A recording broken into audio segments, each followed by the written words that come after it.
Hello everybody, welcome back to a new video. Today I wanted to talk about filtering kick and bass for transitions.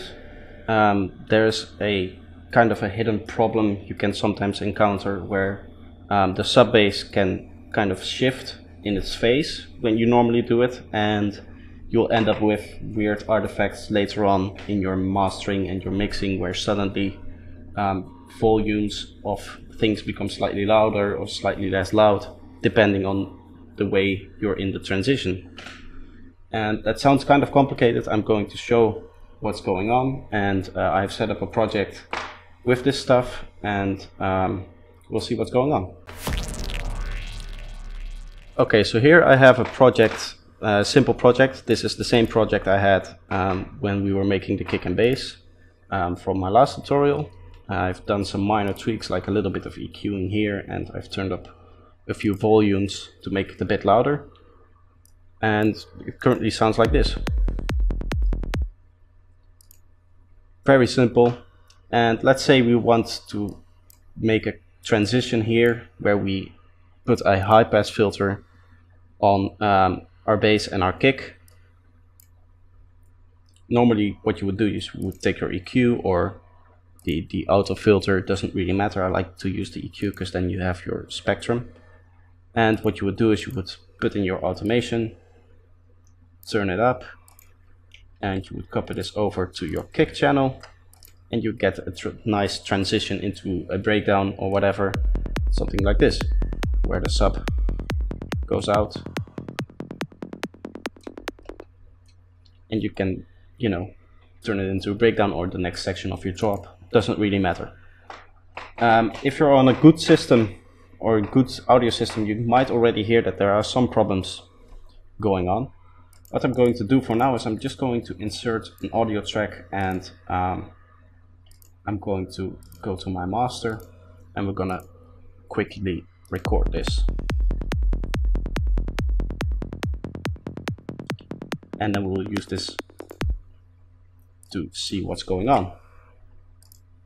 I'm gonna quickly turn it off because I want to record another track soon.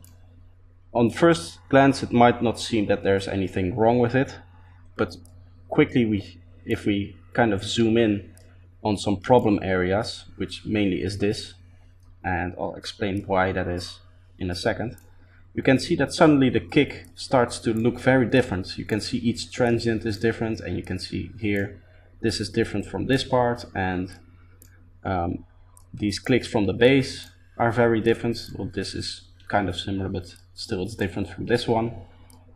So what's going on here? Why are these different? Well, as you might have guessed it has to do with the way this particular EQ works. So this is a normal EQ. It's it's not anything spectacular. And the way this works, it introduces phase cancellation or phase distortion.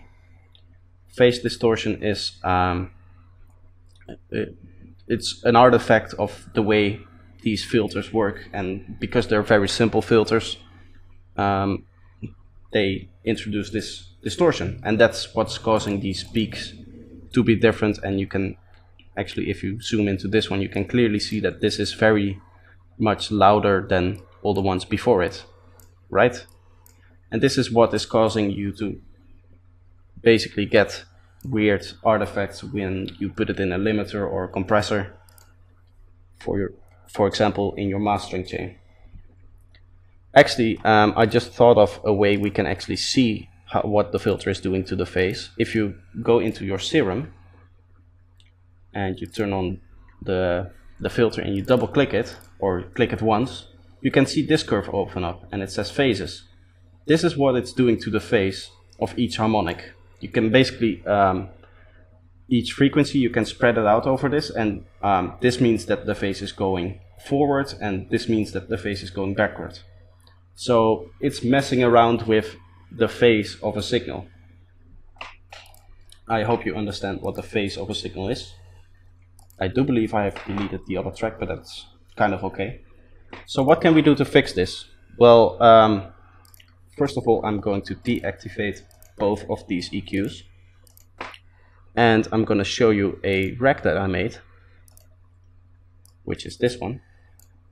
It's a simple effect rack, only has one plugin, and the plugin has a low or a high pass filter here and a low pass filter there, which are controlled by M1 and M3, which I have mapped to the low pass and the high pass.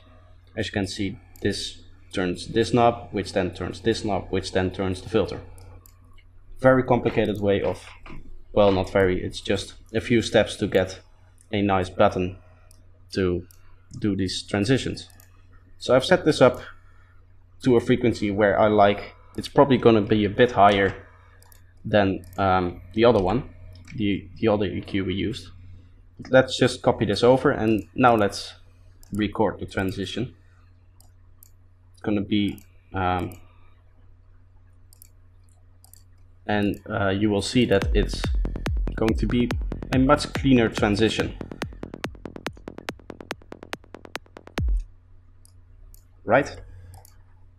On first glance already you can see there are no weird spikes, all the kicks look the same, and all the basses kind of look the same. So why is this working and why is the EQ not working? Well, this particular filter plugin is called a linear phase plugin, and what linear phase does is it means that instead of changing the phase of a signal, it basically starts playing the problem frequencies around the cutoff a little bit earlier, which is called pre-ringing, and that's a whole different problem. But it basically negates it cancels out the phase distortion effect normal EQs put in. And I believe this plugin is actually free. If not, I'll put a link to a different plugin, different free linear phase filtering EQ plugin in the description. If this is free, I'll link to this one.